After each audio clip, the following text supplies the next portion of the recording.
Primera de Pedro, capítulo 3, versículo 7 al versículo 12.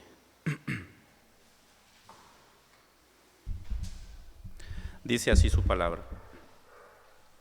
Vosotros, maridos, igualmente vivid con ella sabiamente, dando honor a la mujer como vaso más frágil y como coherederas de la gracia de la vida, para que vuestras oraciones no tengan estorbo.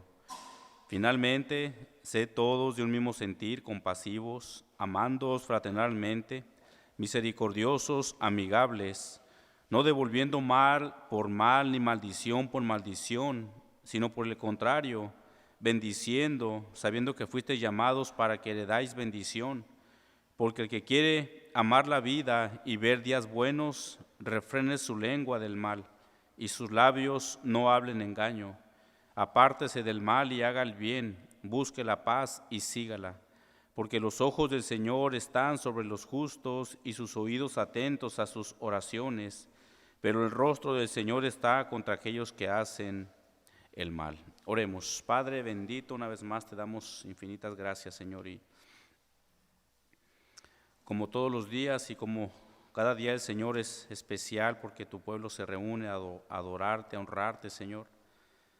Y como miembros miramos, Padre, aquí la mesa, Señor, servida en esta mañana.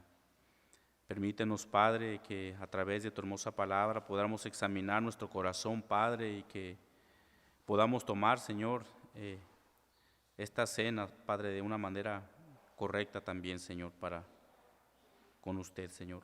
En esta hermosa mañana, pues, Señor, que tu palabra venga a santificarnos cada día, Señor, y a seguir fortaleciéndonos por medio de tu hermoso Espíritu Santo. También oramos. Amén. Hace 2 semanas atrás, hermanos, aprendimos acerca de la exhortación que Pedro había dado a los esposos y cuál debía ser el comportamiento que ellos debían de tener hacia su esposa, ¿recuerdan? Pedro había dicho que la manera de que el esposo debía de vivir con su esposa, y esto debía ser de una manera sabia, puesto que Dios había creado a la mujer más frágil que al hombre, tanto físicamente como emocionalmente. El esposo debe tratarla como un vaso más frágil y dando honor a ellas porque también ellas son copartícipes de la salvación.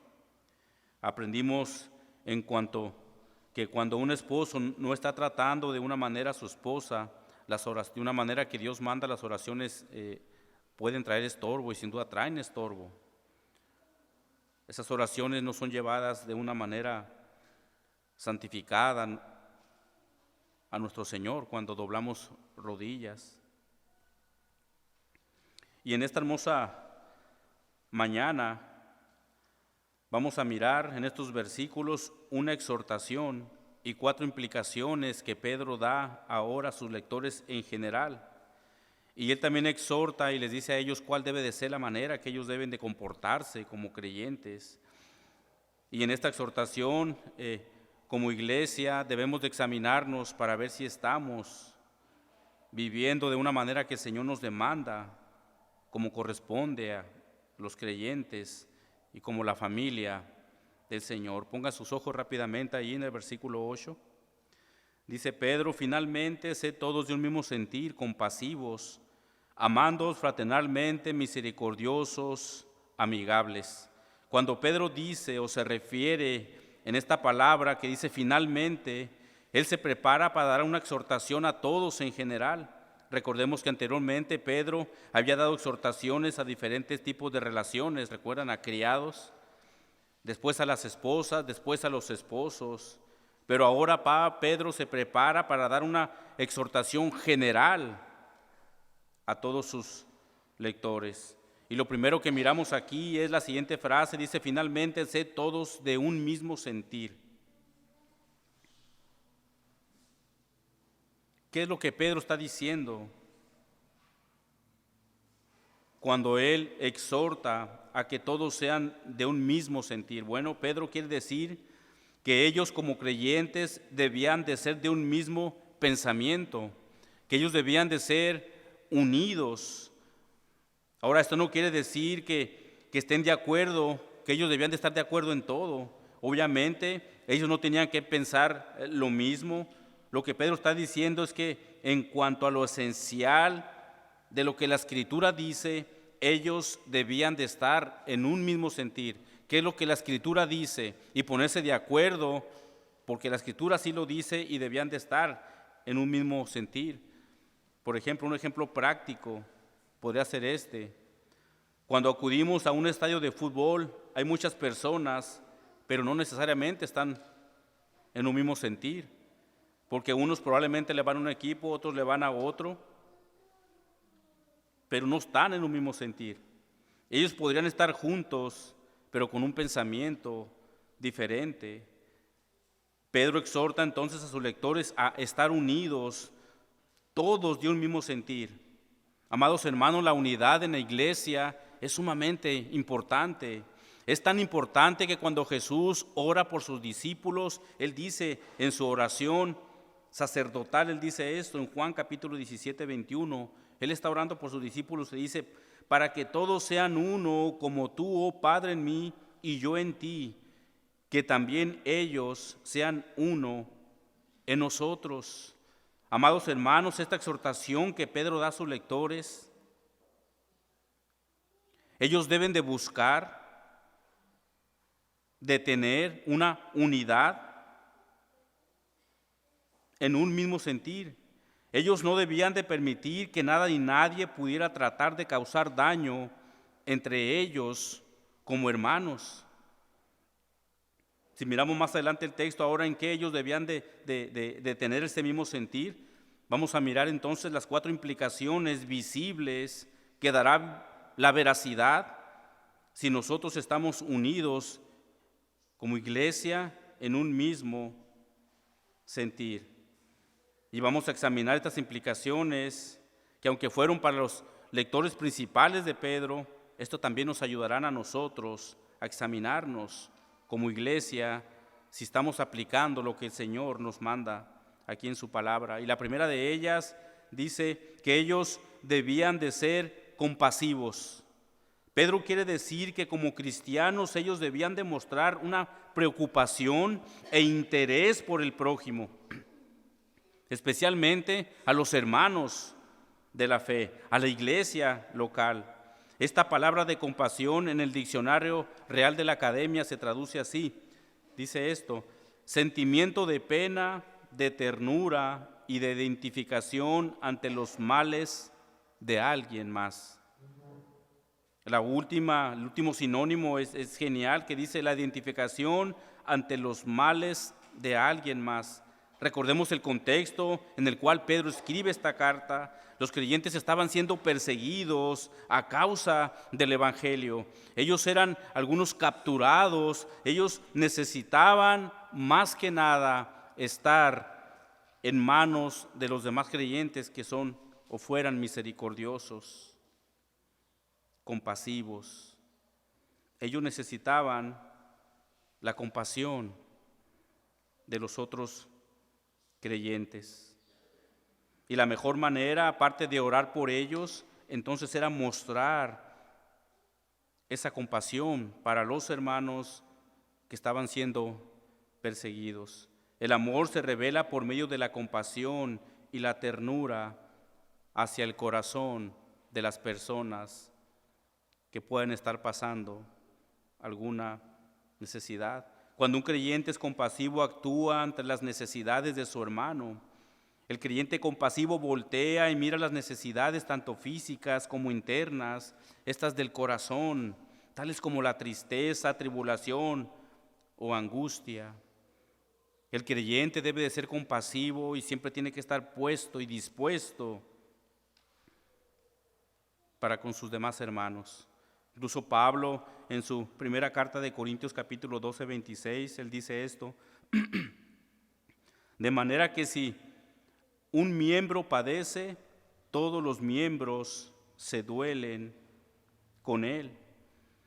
Si nosotros como iglesia sabemos de que un miembro está padeciendo necesidad o está sufriendo, los demás miembros debemos de dolernos con él. Así debe de ser el creyente, no solo sentir compasión por sus hermanos en necesidades, sino mostrar esa compasión con sus hechos. Pero lamentablemente, en ocasiones no sucede así. Hay ocasiones que se sabe de que algunos hermanos están en tribulación, quizás en angustia o enfermedad. Y muchas de las veces nomás se dice, voy a orar por ti, pero muchas veces no se hace. En muchas ocasiones el corazón del creyente es indiferente ante las necesidades de nuestros hermanos en Cristo.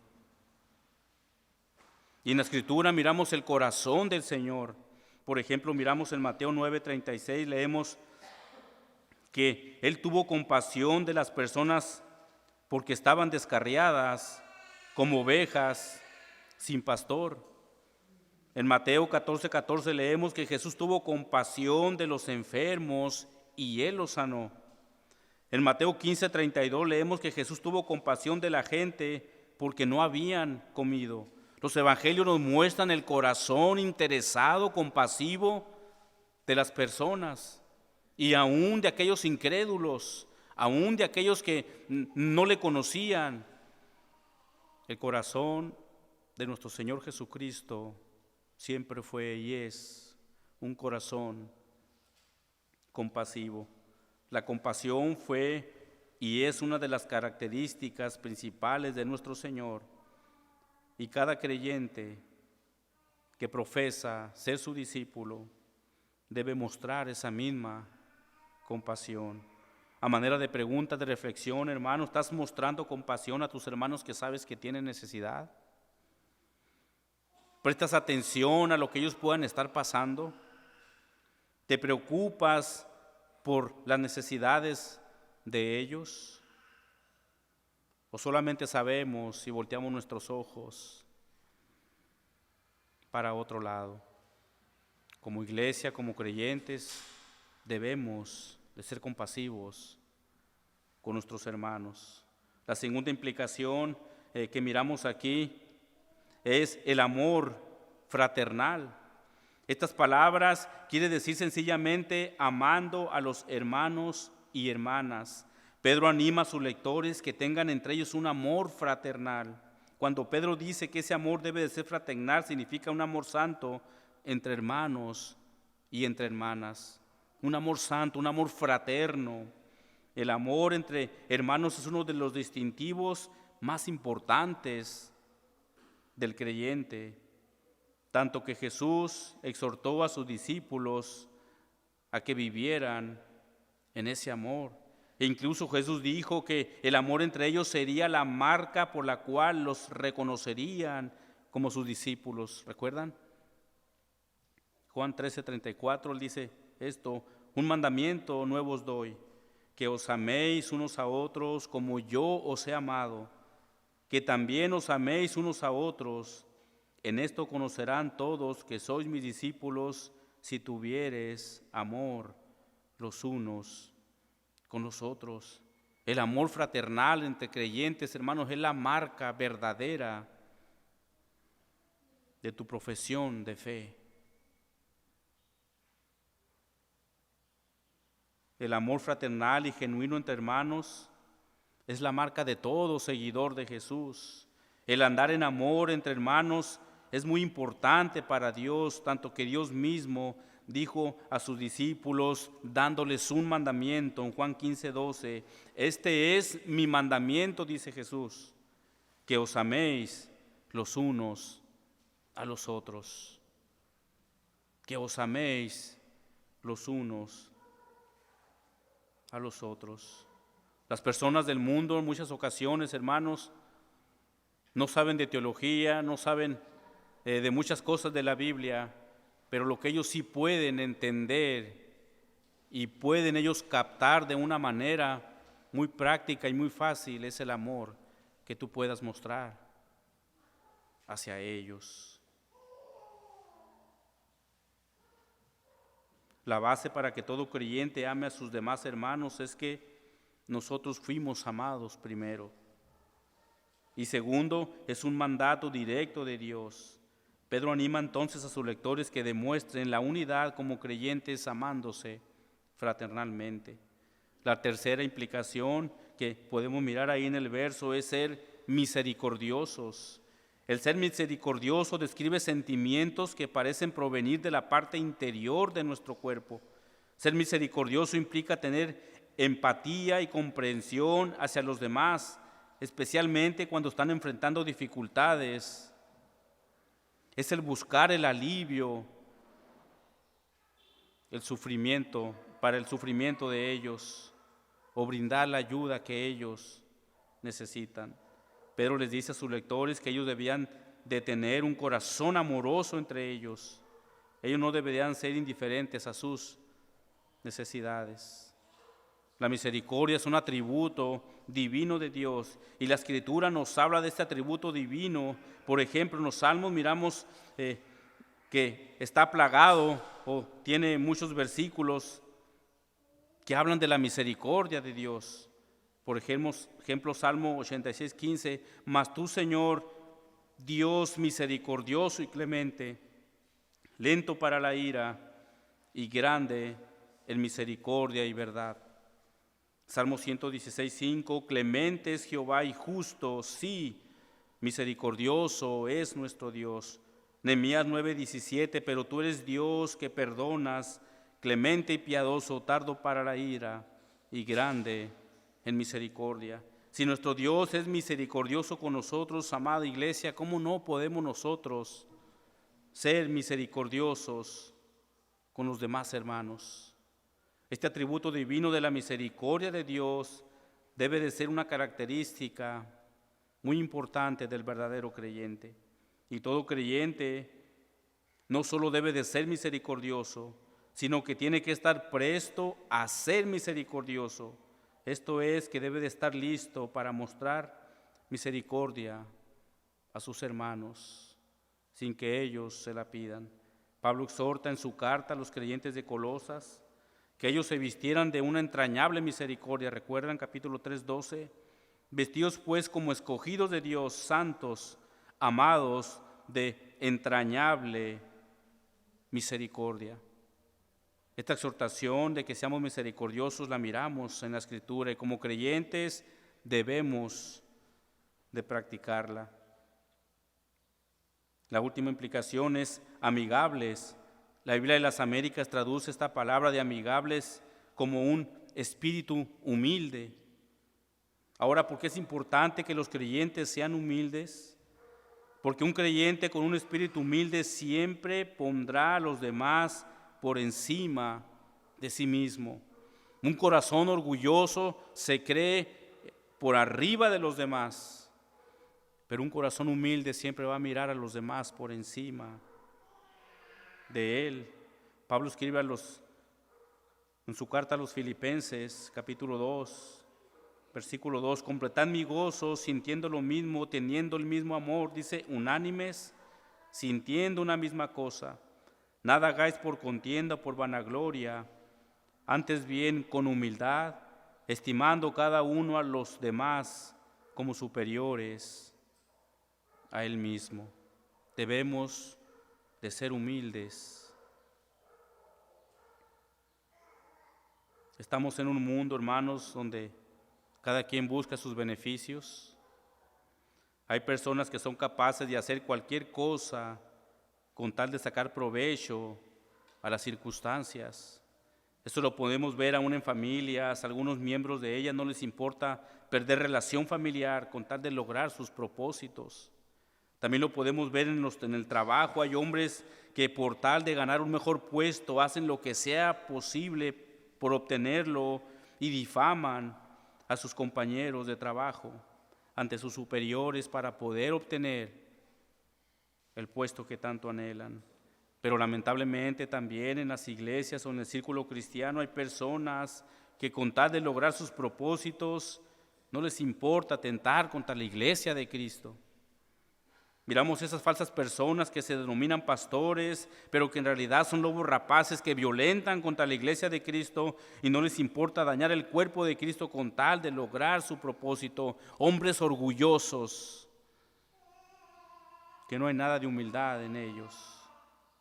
Por otro lado, el creyente verdadero jamás hará algo que atente contra su hermano y mucho menos contra la iglesia de Cristo. Amados hermanos, como creyentes, no debemos de permitir que nada ni nadie intente derribar, que como creyentes se tenga un mismo sentir. Cerremos nuestros oídos a comentarios que traten de romper la unión entre hermanos. El creyente debe de ser misericordioso siempre. Cada que la oportunidad se nos presente, debemos mostrar misericordia. Vamos al verso 9, ponga sus ojos ahí.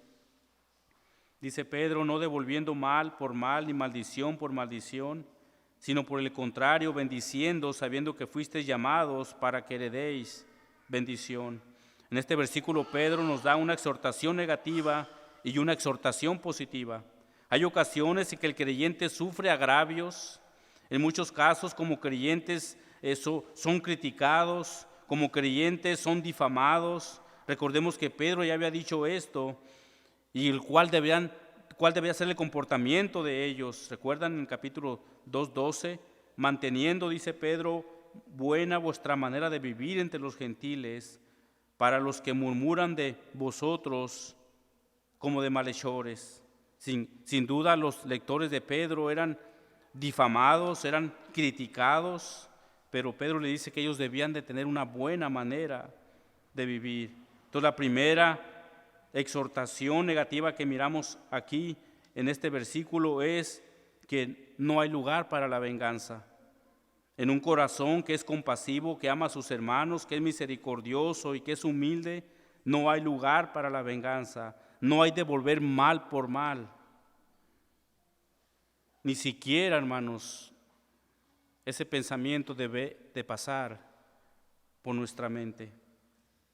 Y aún a pesar el daño grande que te puedan haber hecho. No buscar la venganza, no devolviendo mal por mal, dice Pedro, ni maldición por maldición. No hay venganza para el creyente verdadero. La palabra venganza para el vocabulario del creyente no existe, ni siquiera en el pensamiento, ni siquiera en el pensamiento. La Biblia de las Américas traduce este texto de la siguiente manera: no devolviendo mal por mal o insulto por insulto. Y dijo un comentarista, y cito, como creyentes podemos vivir en unos de tres niveles. Podemos devolver mal por bien, que es el nivel satánico. Podemos devolver bien por bien o mal por mal, que es el nivel humano. O podemos devolver bien por mal, que es el nivel divino. Fin de la cita. ¿En cuál de esos niveles te encuentras en tu caminar? Una vez más, como creyentes no podemos vivir en uno de tres niveles. El número 1, podemos devolver mal por bien, que es un nivel satánico. Número 2, podemos devolver bien por bien o mal por mal, que es el nivel humano. O número 3, o podemos devolver bien por mal, que es el nivel divino. Ese es el comportamiento del verdadero creyente. El creyente, por más ofendido que sea, jamás devolverá mal por mal. El mundo hace eso, el humano hace eso. El creyente no debe de hacer eso. No debe de hacer eso.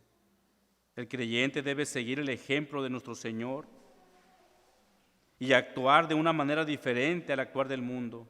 Los no creyentes son vengativos, son ofensivos, pero el Hijo de Dios, lejos de maldecir o devolviendo mal por mal, Él bendice.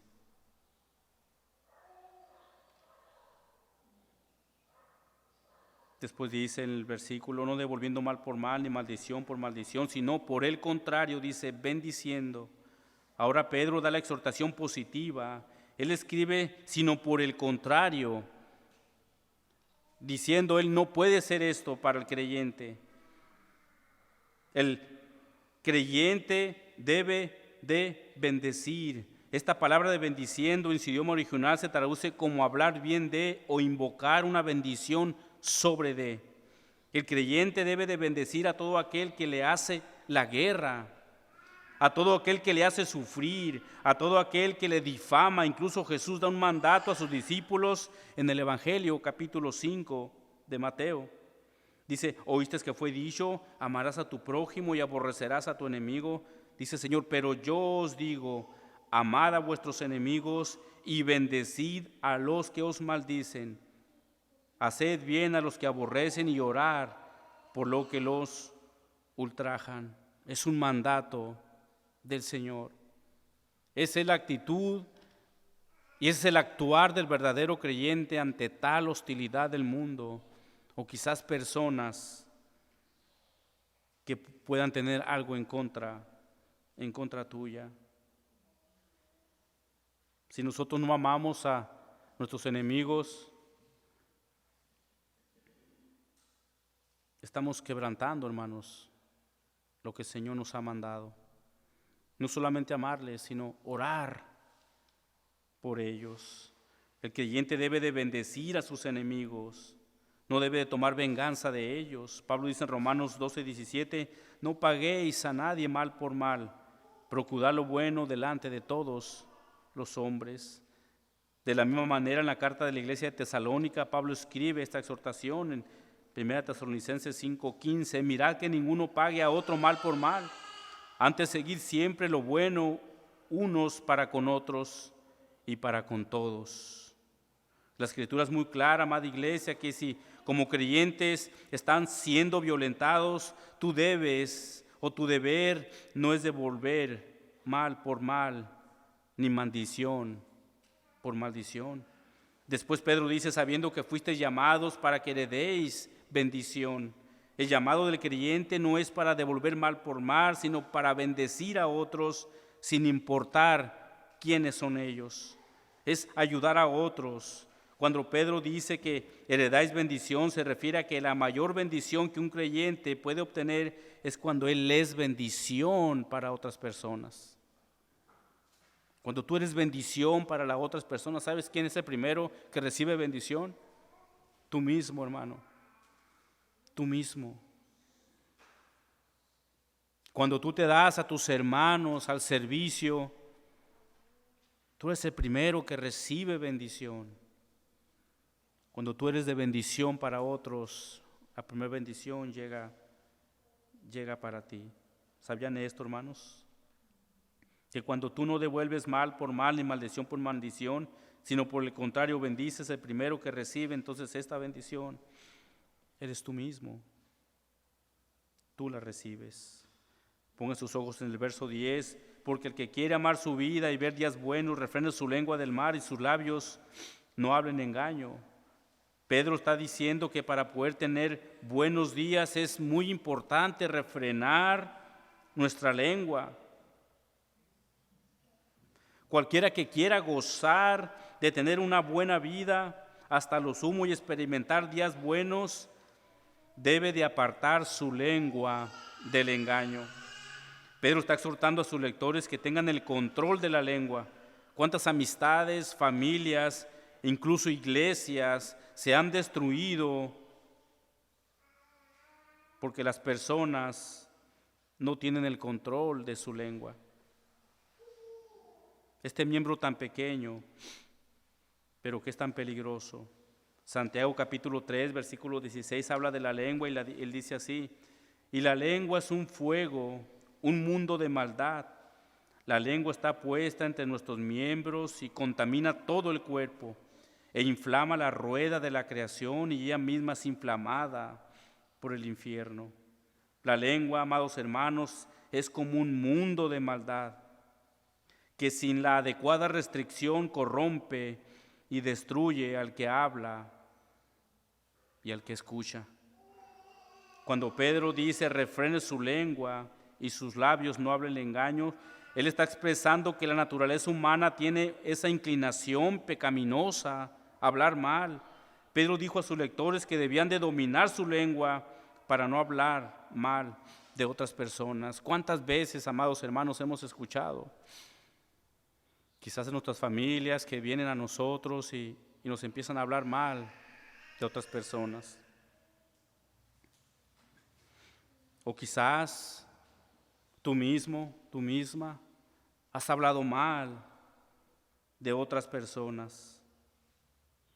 ¿Cuántas veces tú te has arrepentido de que tú hablaste unas cosas que ofendieron o dañaron a otra persona y tú puedes decir, ¿por qué dije eso?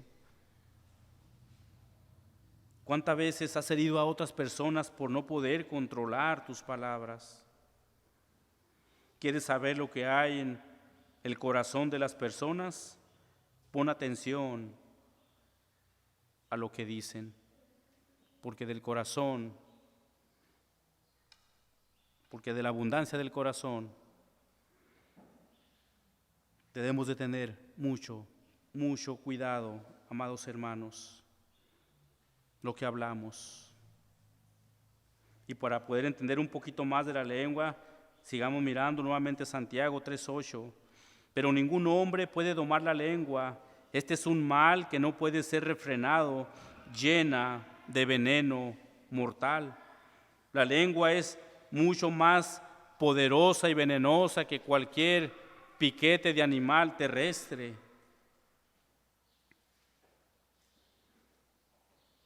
Porque quizás una cobra, un escorpión puede matar a una persona, pero la lengua puede matar un alma.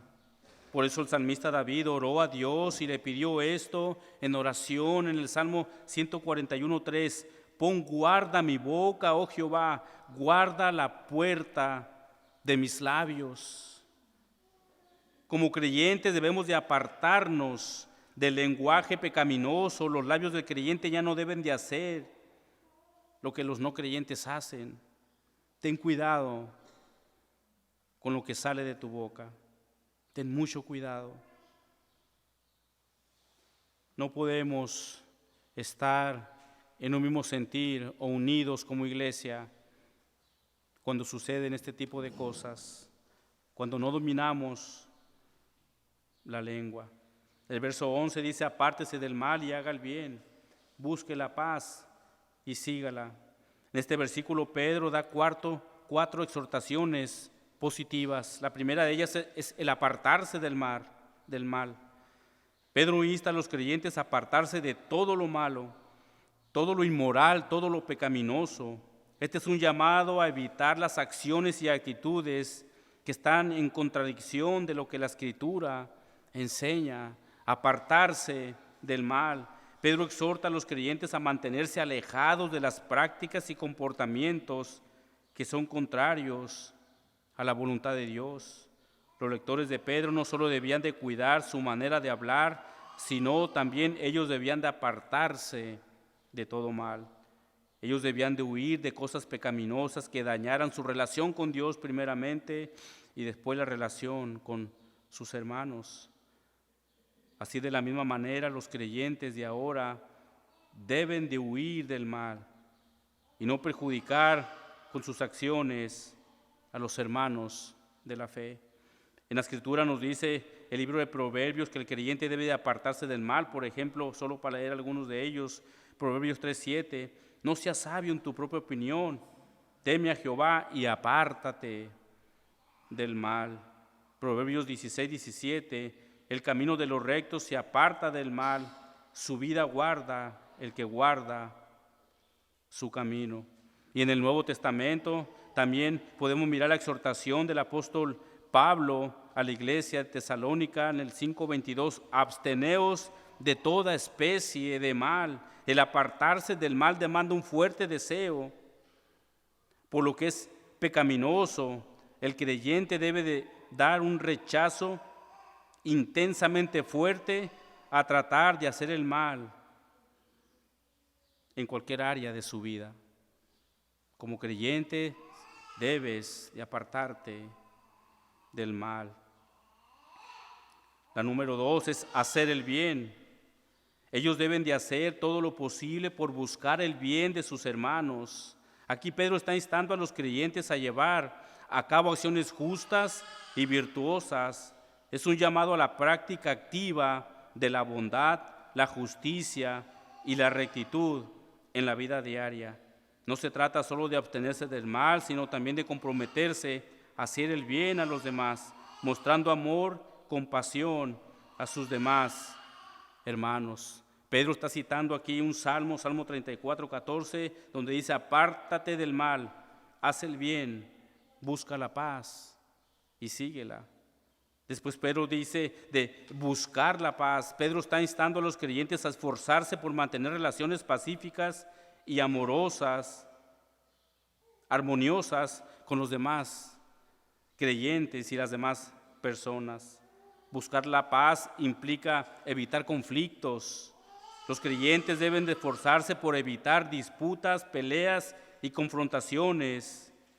Quiere decir que el creyente ejerce moderación al relacionarse con los demás y no debe provocar problema de ningún tipo. Por eso Pablo escribe en Romanos 12, 18, si es posible, en cuanto dependa de vosotros, estad en paz con todos los hombres. Busquen la paz. Esfuércense para buscar la paz. Después dice Pedro, y sígala. Esto literalmente, correr tras ella. El creyente debe de esforzarse por estar bien con todos, aun con aquellos que en ocasiones traen problemas a nuestras vidas. Debemos de correr tras esa paz.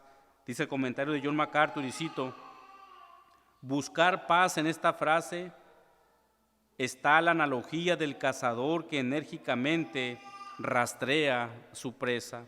Es ir tras ella, es ir buscando la paz. Buscando la paz.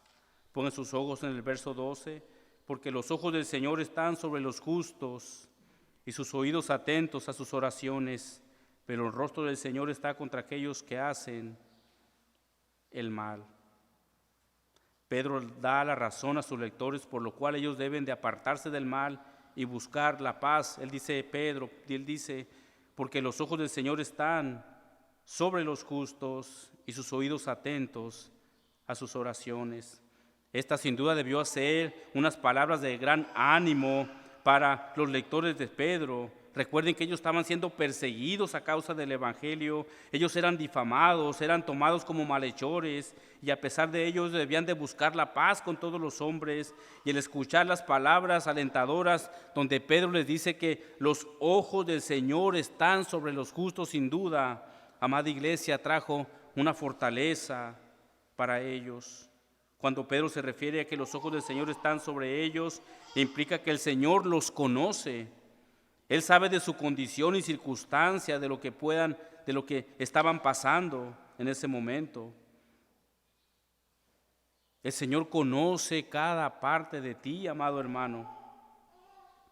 Y el saber que sus ojos están atentos, que sus ojos están sobre los justos, sin duda trae un ánimo para nuestra vida. ¿Quiénes son los justos? Son aquellos que tienen un verdadero amor por todos los mandamientos de Dios y no harán nada que sea contrario a la voluntad de Dios.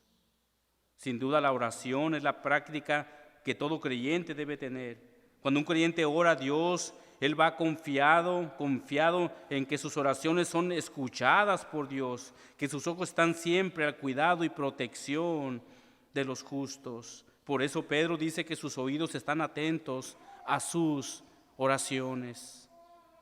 Qué gran alivio para nosotros el saber que nuestras oraciones son escuchadas por nuestro Señor. Quizás, amado hermano, en este momento está siendo agravado, está siendo criticado. Hay personas que quizás estén murmurando de ti. Anímate en estas palabras del Señor. Sus ojos están sobre los justos y además Él oye sus oraciones. Lo que puedas estar pasando, el Señor sabe. Ten ánimo en el Señor, porque con seguridad que tus oraciones son escuchadas. Qué gran consuelo el saber esto. El Salmo 33, 18, el salmista decía: he aquí el ojo de Jehová sobre los que le temen, sobre los que esperan en su misericordia.